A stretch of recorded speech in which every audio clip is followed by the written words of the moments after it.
Bismillahirrahmanirrahim. Assalamualaikum warahmatullahi wabarakatuh. Asyhadu an la ilaha illallah, asyhadu anna Muhammadar Rasulullah. Allahumma sholli ala sayyidina Muhammad wa ala ali ala sayyidina Muhammad. Kama sholaita ala sayyidina Ibrahim wa ala ali ala sayyidina Ibrahim bil alamina innaka Hamidum Majid.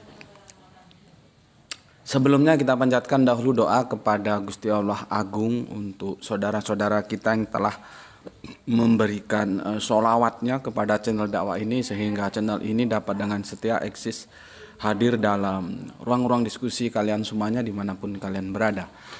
Tentu dengan sebuah harapan, insya Allah sholawat itu akan menjadi catatan langit amal soleh bagi mereka dan keluarganya kelak, dan insya Allah akan terbalaskan dengan balasan yang jauh lebih baik lagi. Kemudian untuk seluruh viewer terkasihku dimanapun kalian berada, di mancanegara, di dalam negeri, aku ucapkan terima kasih atas apresiasinya. Semoga selalu always dan tidak pernah never tetaplah bertumbuh menjadi satu pribadi tangguh yang anti skip dan anti download. Bagi yang berkenan silahkan saja di share, tapi linknya ya, link kajiannya, jadi jangan diunduh kemudian dipotong-potong dan diunggah ulang. Aku ndak kasih izin untuk yang seperti itu, linknya saja ya. Oke.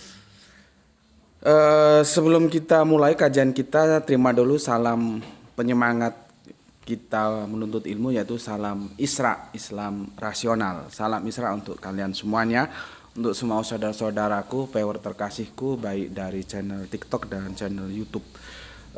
Nanti jam 10 aku harus sudah hadir di ruang diskusi ya.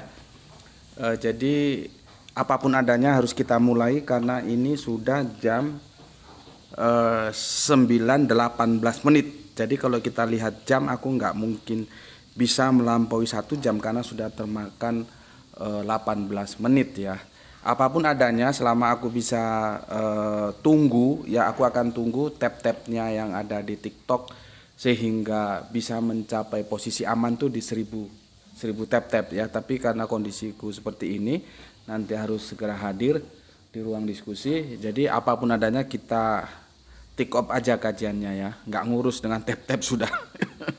Jadi aku mau kalian itu nggak disuapi gitu loh, tapi juga ada usaha sendiri. Begitu kalian kan seharusnya apa namanya itu ya, yang ketika aku live itu kalian sudah dapatkan apa pemberitahuan gitu loh ya. Jadi nggak harus aku nyuapin kalian seperti bayi aja, enggak ya. Kalian juga berupaya untuk mengikuti kajian-kajianku. Ada upaya untuk selalu aktif ya. Jadi enggak aku harus ngeloloi kata orang Jawa, menyuapi enggak. Ya, jadi enggak ada urusan mau 1000 tap-tap mau enggak, karena kondisinya seperti ini kita lanjut aja kajiannya ya. Memang lebih aman sih secara teknis itu di 1000 tap-tap. Oke. Begini. Kemarin ya, aku sudah jelaskan Yesus bukan Tritunggal dan bukan oneness ya. Dan ini aku pertanggungjawabkan secara akademis. Aku mengutip sekian ayat untuk mendukung pernyataan ini ya. Jadi Yesus itu tidak mengajarkan konsep theos, baik itu Tritunggal maupun oneness. Sampailah kita pada kesimpulan, lalu apa yang diajarkan baginda Yesus? Maka lewat Markus 12:29 kita tahu justru baginda Yesus atau Kanjeng Nabi Isa itu mengajarkan syahadat sema, yang itu 750 tahun sebelumnya sudah diajarkan oleh baginda Moses atau Kanjeng Nabi Musa. Artinya pengenalan akan Tuhan itu tidak bergeser dari Yahudi ke Nasrani, dari Kanjeng Nabi Musa ke Kanjeng Nabi Isa, dari baginda Moses ke baginda Yesus, itu tidak bergeser. Kalaupun di tangan kekristenan akhirnya bergeser menjadi, meskipun tidak semua ya, aku tidak membicarakan saksi Yehova, aku tidak sedang membicarakan Kristen Tauhid ya. Apalagi Mormon ya, enggak ya. Yang kita menjadi bahan diskusi justru yang Kristen mainstream, yaitu khususnya Tritunggal, kemudian disusul oleh oneness ya. itu akhirnya kan bergeser itu konsep teosnya. Padahal pengenalan akan teos itu menjadi sesuatu yang sangat urgent. Bagaimana peliknya tarik ulur penyusunan Pancasila, kalau kita dulu maksi SMP SMA diajarkan ya, itu kan tidak, Pancasila itu tidak serta-merta susunannya itu seperti yang kita terima sekarang, satu ketuhanan yang Maha Esa, kan tidak begitu ya. Dan itu juga berproses dari 3 sila atau berapa gitu dulu, terus jadi 5 sila gitu. Itu jumlahnya saja berproses lewat diskusi-diskusi. Kemudian susunannya, sila-sila yang menyusun dari Pancasila itu, ya itu juga tidak serta-merta seperti yang kita terima sekarang. Itu berproses ya, dengan diskusi, dengan pertengkaran-pertengkaran argumentasi ya oleh tokoh-tokoh kita, ulama-ulama kita. Dan akhirnya disepakati pengenalan akan Tuhan itu menjadi sesuatu yang urgen. Dengan sebuah kesadaran seperti itu, maka kita terimalah Pancasila dengan susunan di mana menempatkan pengenalan akan Tuhan itu menjadi sila pertama, yaitu ketuhanan yang Maha Esa. Itu ceritanya begitu. Maka kita akan lihat apakah itu serta-merta? Enggak, itu juga berbasis teologis. Dalam sebuah teologis, pengenalan akan Tuhan itu menjadi yang sangat urgen. Maka tertulislah dalam Dasatita, Ten Commandment, 10 perintah Tuhan yang dikatakan bahwa jangan adakan Allah lain di hadapanku. Ya, nah, di tangan kekristenan, Ten Commandment menjadi tidak berwibawa. Bagi Yahudi, ya, Ten Commandment itu sangat berwibawa. Dan kita tahu yang pertama dari 10 itu adalah pengenalan akan Tuhan. Jangan adakan Allah lain. Kemudian dengan begitu panjang ceritanya yang seperti yang aku sudah sampaikan, di tangan kekristenan Ten Commandment, Dasatita, 10 perintah Tuhan itu menjadi tidak berwibawa. Apalagi yang dilanggar itu adalah bagian yang penting dari Ten Commandment, dari Dasatita itu adalah sila yang pertama, jangan adakan Allah lain di hadapanku.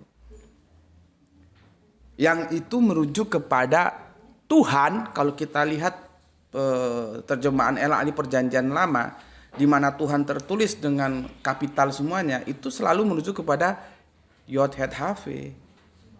Maka di tangan kekristenan, di samping Yod Het Have, dimunculkan lagi lewat sebuah proses yang namanya Sang Putra, yang itu merujuk kepada baginda Yesus. Ya, lewat proses pertarungan antara Athanasius dan Arius, ya, kemudian diprakarsai oleh Konstantin dalam sebuah konsili Nijea 325 Masehi. Dan itu berproses, tidak langsung 3-2 dulu.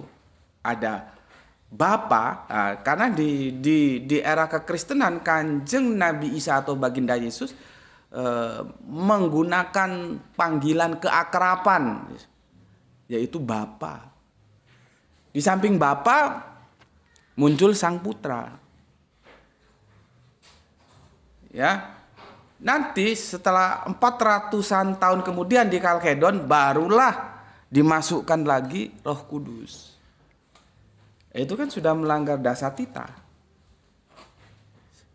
Ya, sila yang paling penting lagi dari 10 sila itu, yaitu jangan adakan Allah lain selain Yod Het Have, lalu muncul baginda Yesus, muncul Roh Kudus. Itulah yang aku bilang tadi, di tangan kekristenan ya, Dasatita itu menjadi tidak berwibawa, sedangkan di tangan Yahudi itu sesuatu yang sangat berwibawa. Gitu. Ya. Nah, tajuk kali ini melanjutkan yang kemarin ya, bergesernya Tuhan dari Yahudi ke Kristen. Itulah yang sering aku sampaikan ya, supaya kita melihat benang merahnya. Gaito, tolong ambilin buku Bapak yang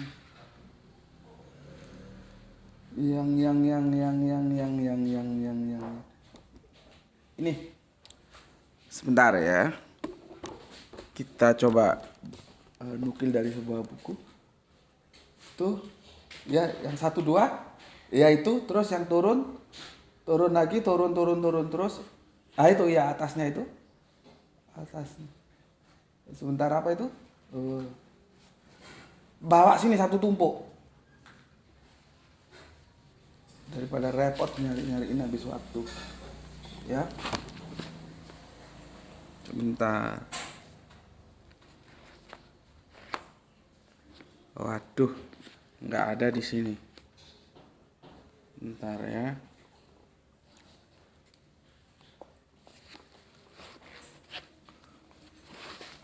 Nggak ada di sini, nggak tahu nanti tak cari. Oh itu tuh atas sendiri ternyata. Ini. Ah, oke. Ya, kita lihat di buku ini. Ini buku ini bagus ini, ya. Tertulis begini. Jadi bergeser dari kerangka berpikir Israel ke kerangka berpikir Yunani ya, yang gudangnya para filsuf kan, filsafat gitu tadi gini. Pada suatu kunjungan ke sebuah sinagog, saya dan beberapa rekan berjumpa dengan seorang sahabat Yahudi. Ya, kesempatan itu kami manfaatkan untuk menyelami cara berpikir orang Yahudi tentang kekristenan. Jadi saudara Kristen kita pingin tahu apa sih tanggapannya Yahudi itu terhadap Kristen, gitu loh maksudnya ya. Ini si saudara Kristen kita tanya, bagaimana menurutmu sebagai orang Yahudi? Tanya kami kepadanya tentang dogma Trinitas dalam teologi Kristen, bahwa Allah itu satu tetapi 3 pribadi, 3 pribadi tetapi satu, ya. Tidak langsung menjawab, maksudnya si Yahudinya tidak langsung menjawab, dia tersenyum dulu ya, tanpa maksud melecehkan gitu, baru kemudian berkata, wah itu urusan kalian orang Kristen. Ya. Kalian mau menyembah 3 atau 100, kami tidak mempermasalahkan. Ya. Kalau kami satu ya satu, kami hanya menyembah kepada satu Allah. Gitu ya. Saya tahu dia berpegang pada konsep keesaan Allah yang diajarkan oleh perjanjian lama, bahwa hanya Yahweh satu-satunya sesembahan bangsa Israel dan Allah sejati bagi semua bangsa. Maleaki 2:10. Nih.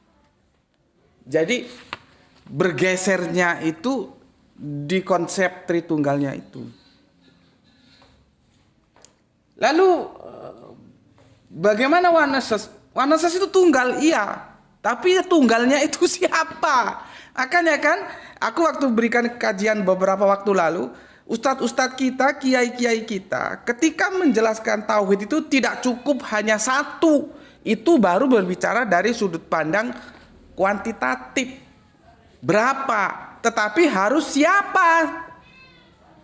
Itu juga disertakan. Jadi berapa dan siapa itu disertakan. Itu namanya tauhid dalam Islam begitu. Berapa? Satu. Siapa? Allah.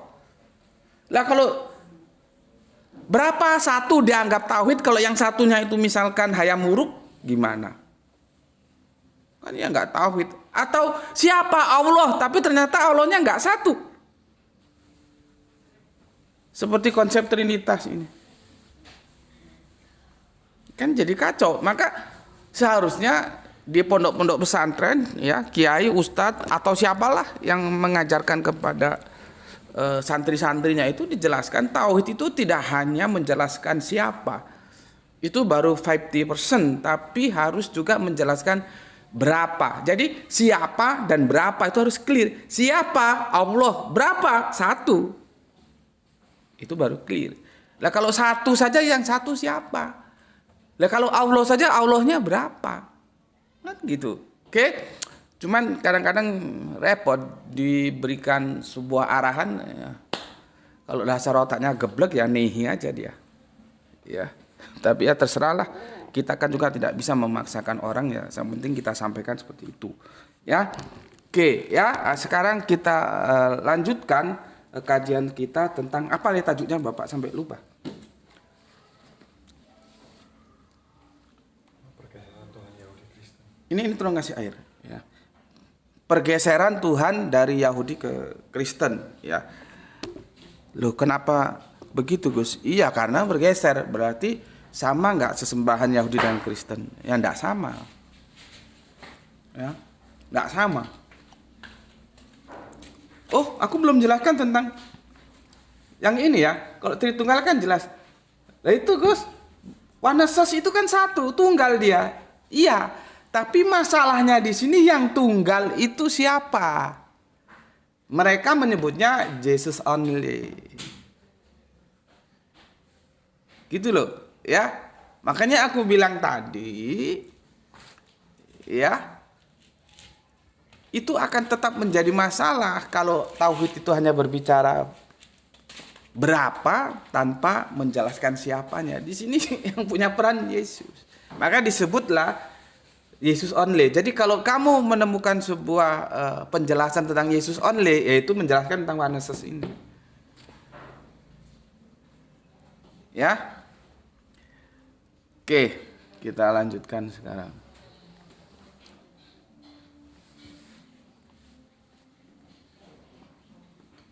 Semoga bisa selesai ya, karena waktunya sangat-sangat terbatas. Yang di TikTok tolong di apa namanya? Alhamdulillah sudah 2000 ya, insya Allah. Terima kasih untuk semuanya ya. Untuk kakang-kakangku, mas-masku, mbak-mbakku, bapak-bapakku ya. Ada Kang Zai ya. Oh, ini Kang Mas Jai sahabat TikTokku itu kah ya, semoga sehat selalu nggih. Ada Jidni Malik ya, dan ada yang lainnya ya. Terima kasih sudah 2400 dan tolong jangan stagnan supaya nggak di. Nah, ini aku sudah ditelepon ini. Acaranya jam 10. Assalamualaikum Yi.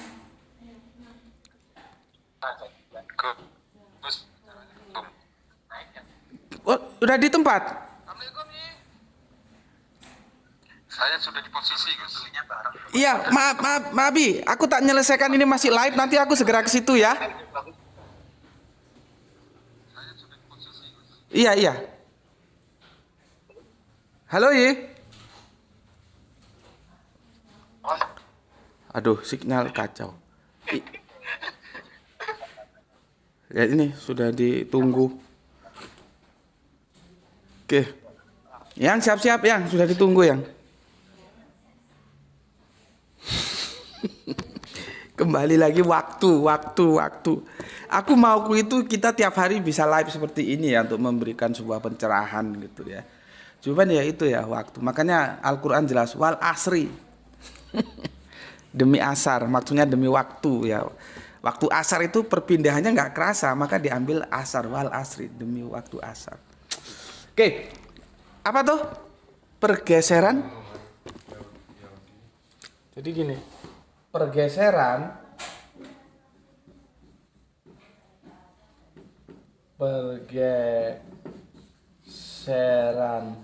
Tuhan ya, Tuhan dari Yahudi ke Kristen.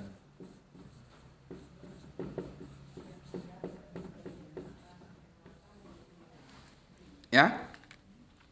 Kalau di buku tadi kan dia mengatakan jadi terpisahnya atau tercerabutnya kekristenan dari keyahudiannya itu karena Tritunggal, konsep teos yang dogmatis itu ya. Karena pada saat itu dia sedang mengawasi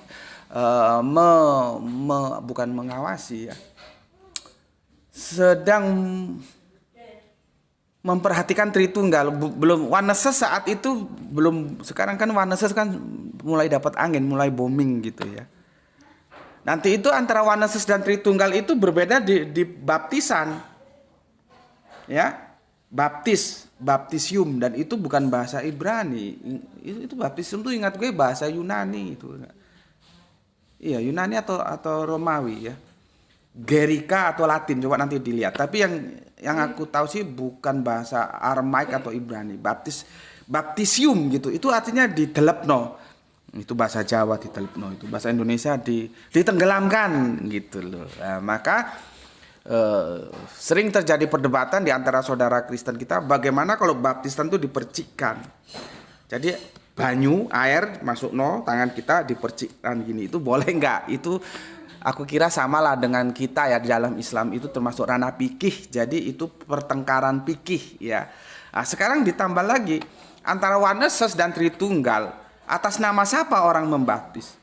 Kalau Tritunggal atas nama Bapa, Putra, dan Roh Kudus.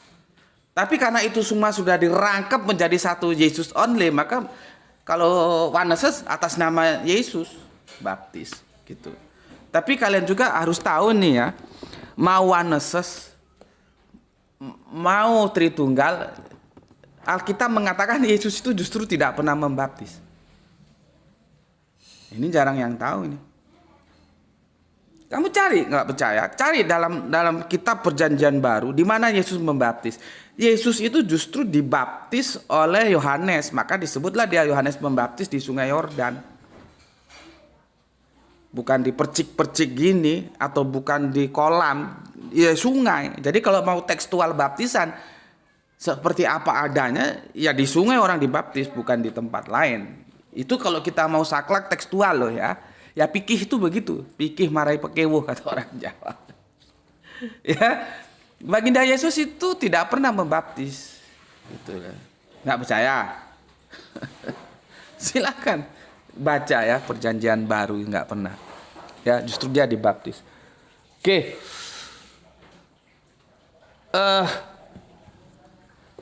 Kita lanjutkan ya dalam waktu yang singkat ini. Jadi gini ya. Pergeseran Tuhan dari Yahudi ke Kekristenan. Kalimat Tuhan bukan manusia. Ya, jadi Tuhan tuh bukan manusia. Kecuali kalau rocker juga manusia. Bismillahirrahmanirrahim.